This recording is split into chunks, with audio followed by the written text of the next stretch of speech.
Hey, my name's Steve Demig. I do freelance software development. You can see my uh, experience line there. I also do full stack development. I do monitoring observability. I do just a lot of stuff. And I think I do pretty high quality work.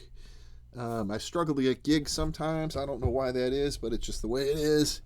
I have a pretty low price and good quality, so I did lots of good work for a couple of different clients. And if you're interested, just let me know. But I do these series of videos on software development, and I want to talk a little today about some ETL frameworks that are out there.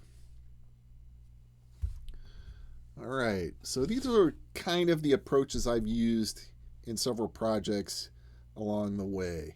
There's others. There's like Dagster and others that give nice features like being able to pick up in the middle of a terminated job and different things like that. But they all cost money. So I'm going to talk about some, you know, if they're not free, they're cheap and readily available, like AWS Glue. You don't have to pay a license for that. It's a cloud service. So I included that one. Um, but okay, so let's get into it. So the first one I'm going to talk about is just rolling your own using multiprocessing or multi-threading. Now you could do this. This will,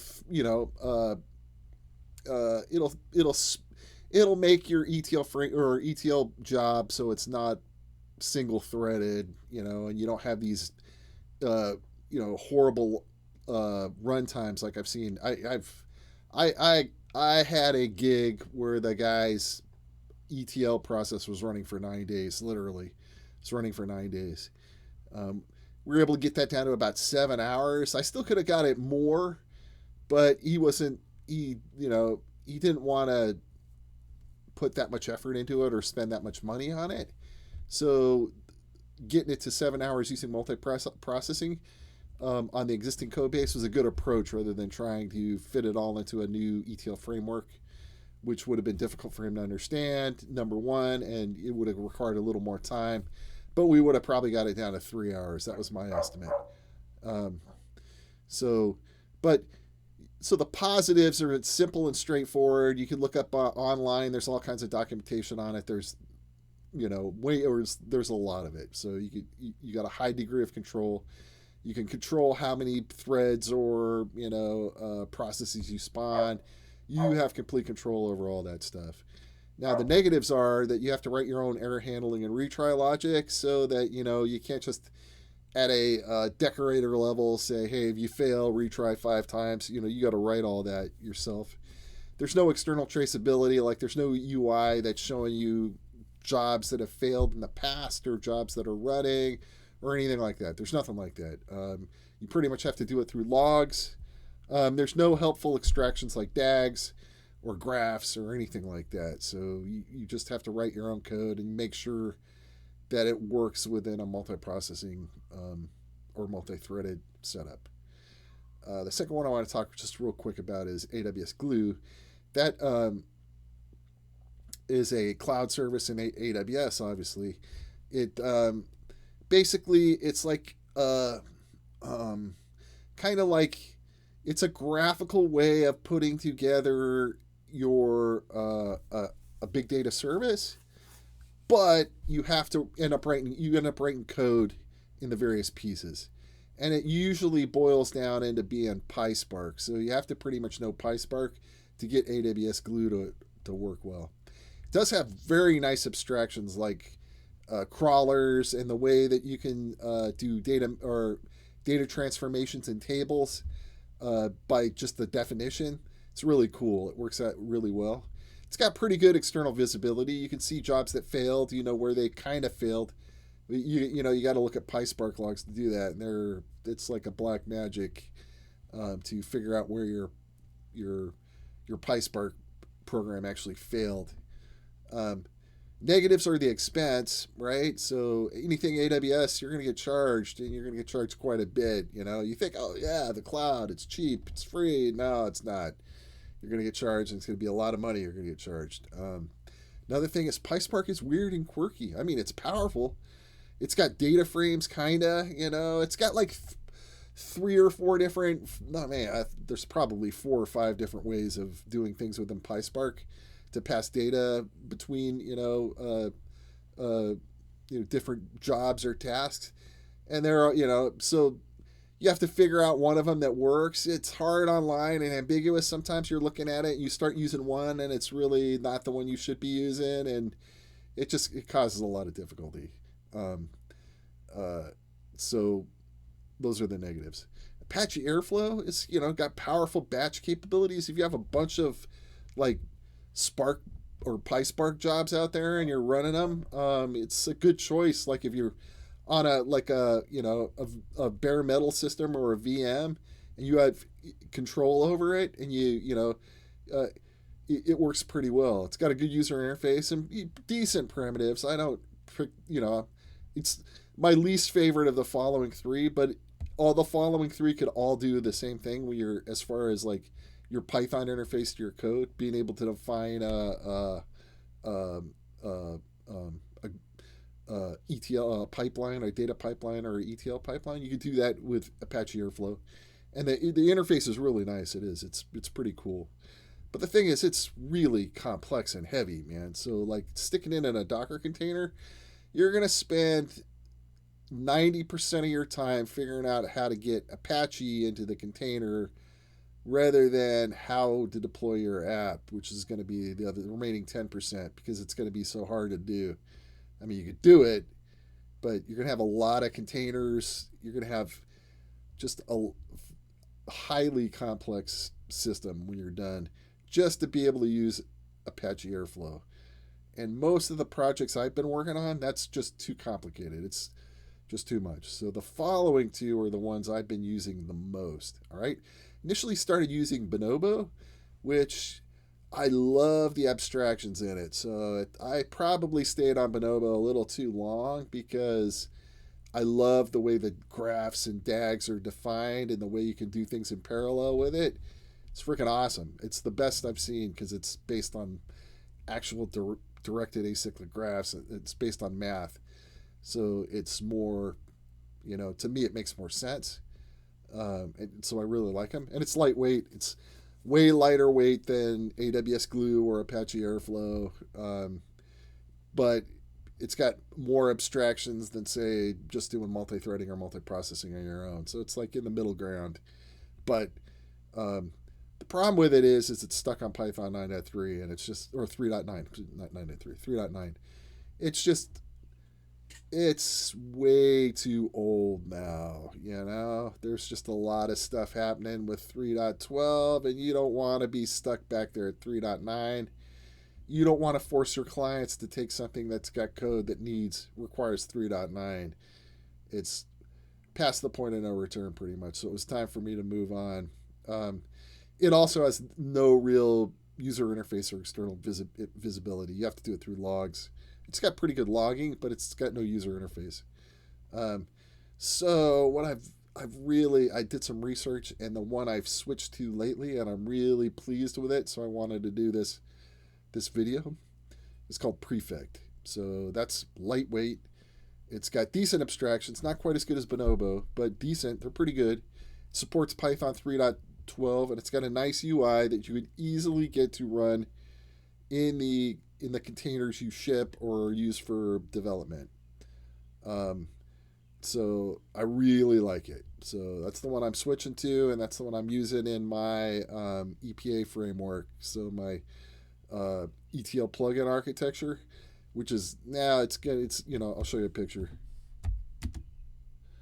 It's pretty much a combination of pluggy and prefect. So you define plugins, and then you use prefect, or prefect is used for the ETL part of it. So you could just define plugins, like I've shown in previous videos. You define a plugin and a set of fixtures and a set of plugins. You can make an app with it. That's reasonably good. It's good enough for prototype. Now, you could use that app as a base. You don't have to. That doesn't have to be the full app, but you could get something running really quick with it. And show, it shows that we can do it, and we're working on it. And then you could go back and extend the user interface later on, or extend the REST API. You can do all that stuff later, the transformations that are going on. But it's pretty good at putting together a quick and dirty ETL pipeline that's, say, scraping from 2 or 3 sources, which would take, way more time if you were doing it just from scratch. So it works pretty nice. I want to use it for freelance gigs. So customers come along, we could use that as a base. We can get going a lot quicker. We could cut our development time down and just get you a nice web scraper for, less money and easier with all the robust stuff built in. So that's what it does. I want to show you a little example here. Good luck. So, all right, this is it. This is the book arbitrage. So let me get back to what your initial screen would look like. Okay, it's just like you define, your icon and a title, and it's got just one input. Now, like I said, this is good for prototypes and stuff, but later on you're going to want more complicated inputs, so you can write that. It doesn't restrict that, but the plugin part just supports this, and you could give it an input, and this is going to be an ISBN. So what this thing does is it goes out and looks at a couple of different book wholesalers, and it'll return the best prices it can find in those book warehouses. So they're like I would say they're more like eBay for books, right? So they got a bunch of different prices and books on them, and we're combining 2 of them together. You can combine more, but I did 2. I did 2 scrapers for it. So one of the scrapers was pretty simple. It didn't have any kind of recapture or anything, and the other one did. It was more complicated. So, and then one of them didn't have nice, clean, structured data, so you had to use regular expressions. The other had clean, structured data. So it showed kind of both, and it was a good mix to do a demo with. I want to run it. It does take a little while to run. And then I wanted to show something here. So also running in the same Docker container, right, is the prefix dashboard. So we can go back to the prefix dashboard on port 4200. So it runs in the same Docker container. I'll show you that.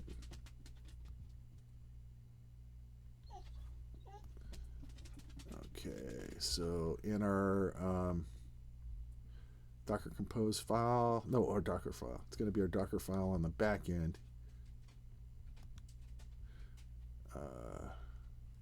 Yes, and it's going to call entry point. Entry point right here. It runs both our Uvicorn, so it runs our app this way, and it also runs this prefix server so that we can monitor our ETL jobs. So that's what it does. So we can look at our ETL, look at the flows. All right, and we have a generator ETL flow, and this is the current job that's running. Is this one called Cautious Lobster? It's like Docker, and it names them all some weird kind of ridiculous thing. So we can see here that the add-all plugin ran, and it did the extract, the transform, and the load.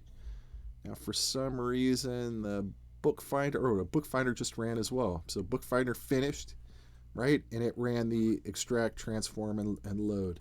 So you can see all those things. You can go back to your flows, and you can see, I don't know why that one's still running. But if they fail, you could see them here. You can see all that kind of stuff. You can get logging. There's logging that comes up in them. So you can look at various logs that come out.